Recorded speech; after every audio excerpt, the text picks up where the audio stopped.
Bandidos atiram contra veículo e sequestram um casal que ia fazer compras em Santa Cruz do Capibaribe. Homem é espancado por moradores após tentar praticar assalto com falsa arma. Material de construção mais caro preocupa a construtora e pode atrasar obras. E ainda no futebol, Joba está de volta à direção do 13. Hoje é segunda-feira, 11 de janeiro de 2021 e o Borborema Notícias começa agora.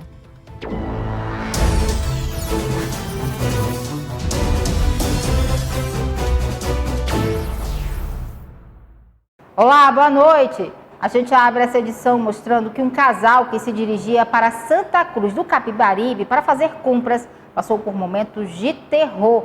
Eles tiveram um carro interceptado por bandidos armados que atiraram contra o veículo e eles acabaram sendo vítimas de um sequestro relâmpago.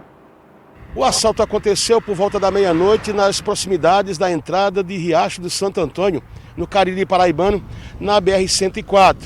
Começava o drama, que só terminou praticamente por volta das 7 horas da manhã, quando o casal de comerciantes chegou à central de polícia para registrar um boletim de ocorrência. A gente estava a caminho de Santa Cruz, no Pernambuco, quando a gente estava próximo à entrada de Riacho de Santo Antônio, quando a gente foi abordada por um veículo, tinha 4 meliantes. Eles encostaram no carro já atirando, pedindo para parar. Meu esposo parou, aí 2 desceram e entraram no carro junto conosco e seguiram com nós. Aí deixaram a gente na estrada que vai para Riacho de Santo Antônio. Mandaram a gente descer a ribanceira. Quando chegou lá embaixo, mandou a gente deitar no chão e saíram atirando. Por um momento, ela e o marido imaginaram que seriam assassinados. Era só o que passava na minha cabeça, porque a partir do momento que eles encostaram o carro do lado da gente e começaram a atirar... Levaram o que tanto de vocês? Levaram o carro, celular, dinheiro, documentos, cartões. O veículo roubado é um Fiat Doblô de cor branca, placa MMV 8J51. Após ficar um bom tempo no mato, o casal conseguiu socorro. A gente até ligou para a polícia, por 190, eles pediram para aguardar. 2 horas depois eles retornaram dizendo que não podia enviar a viatura para lá, para o local. A gente esperou o dia amanhecer e teve um rapaz que trouxe a gente até Campina, novamente, de carona. Ainda nas notícias policiais, um homem foi espancado por moradores após tentar praticar um assalto utilizando uma arma falsa. O caso aconteceu no bairro do Catolé.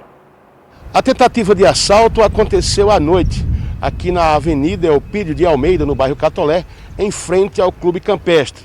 As vítimas foram 2 estudantes, uma de 20 e outra de 23 anos de idade. Só que o acusado não teve muita sorte. O acusado foi dominado por moradores das imediações e tomou um corretivo. Depois, os moradores chamaram a polícia. A surra foi tão grande que ele chegou todo ensanguentado ao plantão centralizado na Polícia Civil. Ele foi identificado como Marcílio Alves, de 23 anos. Agora, observem bem que tipo de arma ele utilizou para a tentativa de assalto. Esta espécie de pistola feita com baterias de notebook e fita isolante. Com o preso, a polícia encontrou 2 celulares pertencentes à jovem. Um homem de 20 anos morreu e outros 2 homens e uma mulher ficaram feridos após serem atingidos por tiros na noite de sábado em Patos, no sertão da Paraíba. O delegado responsável pelo caso falou sobre como andam as investigações. Um jovem morreu e outros 3 ficaram feridos nesse crime que aconteceu na noite do último sábado no bairro Jatobá, em Patos, no sertão paraibano. Tiago Farias dos Santos, de 20 anos, foi a vítima fatal. Ele estava sentado em um bar conversando com amigos quando os 3 homens chegaram atirando. O jovem foi atingido e morreu na hora. Outros 2 jovens que estavam com ele também foram atingidos e foram socorridos para o hospital de Patos. O detalhe é que uma mulher de 28 anos que estava sentada na calçada de casa do outro lado da rua Quando ela ouviu os disparos, ela correu para dentro de casa. Só que quando chegou no interior da residência, percebeu que também estava ferida em uma das pernas. Foi para o hospital e não corre risco de morte. Ao que tudo indica, esse crime tem a ver com uma briga entre facções criminosas que atuam no sertão paraibano. Quem tem mais detalhes a respeito do fato é o delegado Adjuto Neto.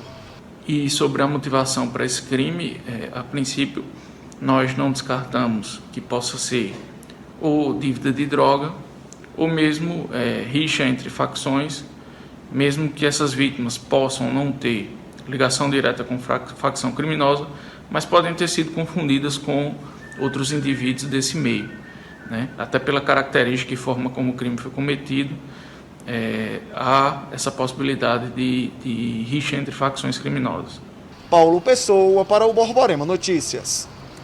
Olha, um outro caso que movimentou a área policial no final de semana foi a morte de um bebê dentro de um apartamento de luxo no bairro do Bessa, em João Pessoa. Segundo o atestado de óbito, a causa da morte foi por broncoaspiração. A polícia acredita que foi ainda na madrugada que tudo aconteceu, mas só pela manhã a morte do bebê, que tinha 9 meses, foi constatada. Isso no sábado. O caso foi no 10º andar desse prédio, que fica no bairro do Bessa, em João Pessoa. Segundo a polícia, inicialmente houve a suspeita de que a mãe da criança teria provocado a morte. A parente dela, quando foi dar o leite para a criança no horário da alimentação da criança, encontrou a mãe com a criança nos braços, né? E com um comportamento diferente, comportamento estranho. E quando pediu a criança para dar o leite, a mãe não permitiu e ficou agressiva.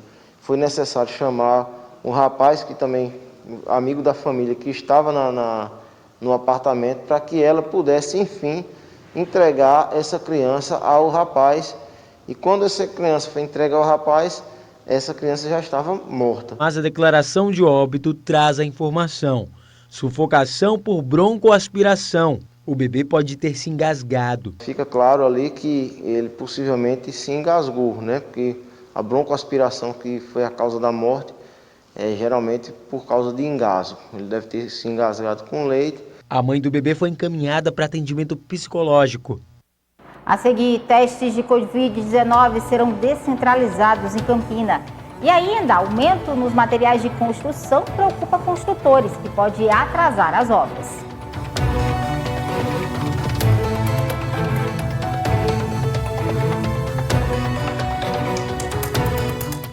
E a gente volta falando da alta no preço do material de construção. Por causa desses reajustes, as construtoras temem a falta de alguns produtos no mercado e, consequentemente, o atraso na entrega das obras. Neto e Débora estavam prontos para casar em 2020. Aí veio a pandemia e o casório ficou para este ano. Nos planos também estava a reforma do apartamento. Nem mesmo isso deu certo. Quando a mão de obra apareceu, o material de construção sumiu. Ou pelo menos ficou bem mais caro. Terminar a reforma virou uma novela. Em algumas lojas a gente só tinha algumas marcas, em outras lojas outras marcas, e a disparidade de preço de uma marca de uma loja para outra era absurda, então a gente teve que pesquisar bastante. E não é apenas o casal que vem enfrentando o problema. Nessa loja de materiais de construção, as vendas caíram em média 40%. Principalmente pela falta dos produtos. Vem faltando muita cerâmica que não tem, parte de PVC, conexão, tubo, forro. Tudo que leva PVC, na verdade, está faltando. Que teve um aumento muito grande, a demanda cresceu por causa dessa questão do dólar ter subido e as fábricas não estão conseguindo repor esse PVC, né? Que é a matéria-prima para fazer essa parte de forro, de conexão, de tubo. E isso está causando aqui um transtorno grande na nossa loja. Até demitir alguns funcionários por conta que parou as vendas na nossa loja. E sem previsão de volta? Sempre, tudo que a gente conversa com o representante e entra em contato com as fábricas, não tem previsão não, quando vai voltar ao normal não. Mas tudo isso não vem acontecendo apenas por causa da pandemia. De acordo com os especialistas, o problema é que o real está bem desvalorizado e o dólar lá em cima. Nós temos um aumento médio dos insumos principalmente das commodities, que é o caso do cobre, do aço, com mais de 70% de reajustes. Não só esses dois itens, mas temos reajustes no valor da cerâmica, no valor dos tijolos, em todos os setores de material hidrossanitário. O problema vem se arrastando há meses. Em outubro, a Confederação Nacional da Indústria falou que empresários já relatavam a falta de material ou elevação dos preços. Não existe estimativa para quando a situação vai normalizar, nem mesmo o impacto nas grandes construções. É possível, sim, que haja um atraso, até porque a indústria ela pode estar sofrendo um processo no quesito da produção em face da demanda, da procura dos produtos, e isso fazendo com que não abasteça o seu cliente. E não foi só o material de construção que subiu nos últimos tempos. A gasolina e o álcool estão com um litro até 20 centavos mais caro aqui em Campina. Quem tem veículo aqui em Campina Grande acabou sendo surpreendido na última sexta-feira com mais um reajuste no preço da gasolina e também no álcool. Esse reajuste é em média 20 centavos. Até a última sexta-feira, a gasolina poderia ser encontrada a R$ 4,36 e passou a ser encontrada a R$ 4,59 o litro. Já o álcool era encontrado a R$ 3,19 e passou a ser encontrado em até R$ 3,59. O que chama a atenção é que o último aumento feito pela Petrobras foi no dia 28 de dezembro do ano passado. Um aumento aí de 3% na gasolina e 4% no diesel. Só no ano passado foram realizados 41 reajustes, sendo 20 aumentos e 21 reduções. Marcos Vasconcelos para o Borborema Notícias. E em Brasília, os deputados se mostram preocupados com o fim do auxílio emergencial e com a redução na renda dos brasileiros. Muitos defendem a prorrogação do decreto de calamidade, por consequência também do auxílio. De todas as regiões, Norte e Nordeste serão as mais afetadas. De acordo com um estudo feito recentemente, o aumento na renda dos moradores da região Norte chegou a 13,1% no ano passado, enquanto na região Nordeste chegou a 8,3%. Com o fim do pagamento, essa renda deve cair em 8,5% no Norte e 8% na região Nordeste.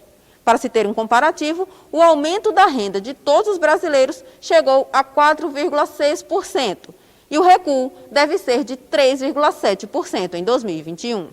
Para os parlamentares, é necessário que o Congresso Nacional analise as opções de transferência de renda para atender os brasileiros durante esse período de instabilidade econômica. Eu defendo que, com equilíbrio, com sensatez, ouvindo as autoridades, o governo possa avaliar se vai estender ou não o período de calamidade pública.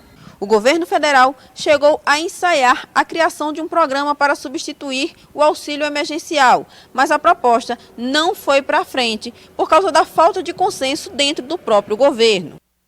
Falando agora em saúde, Campina Grande terá novos locais para a realização de testes rápidos da Covid-19, que até então eram feitos apenas no Hospital Pedro I. Toda segunda-feira nós tínhamos uma procura muito grande, tanto nos centros de testagens, quanto no Hospital Pedro I, devido à demanda represada do final de semana.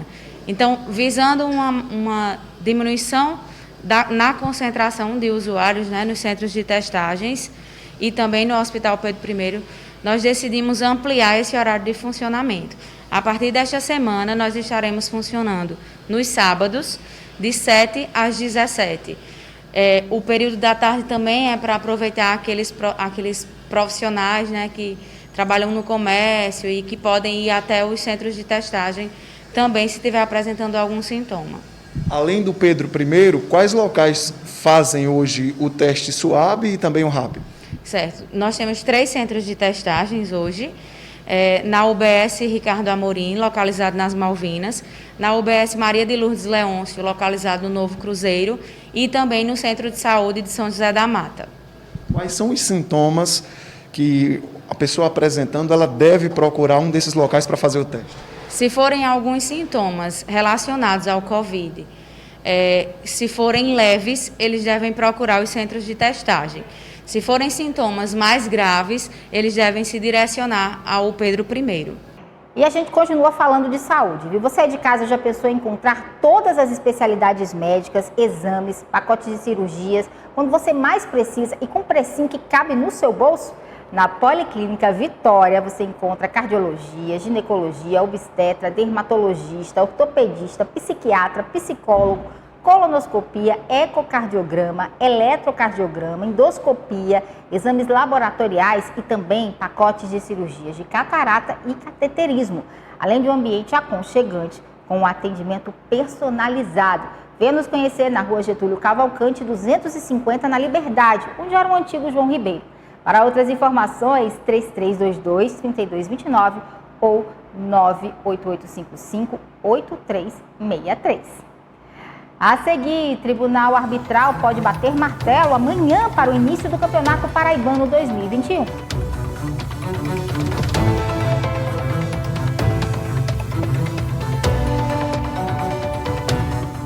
A gente volta com a notícia que morreu no último domingo, aos 87 anos, por complicações da Covid-19, aqui em Campina Grande, o médico ortopedista Firmino Brasileiro.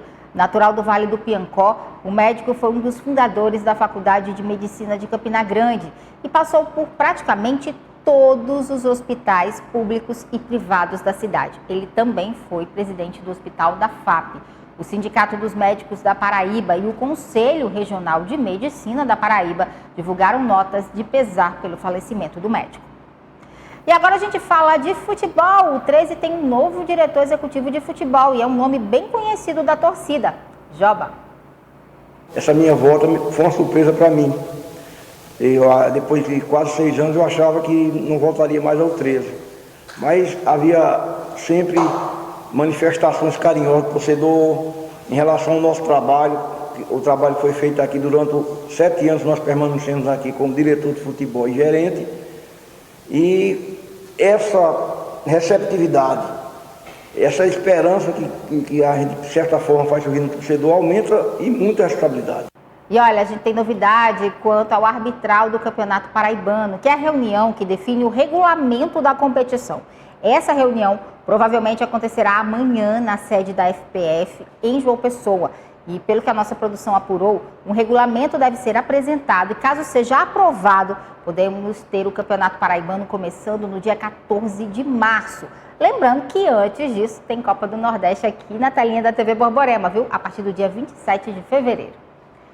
E o Borborema Notícias fica por aqui. A gente volta a se encontrar amanhã aqui na TV Borborema, sempre a primeira. Uma ótima noite para você e você fica agora com o SBT Brasil. Boa noite.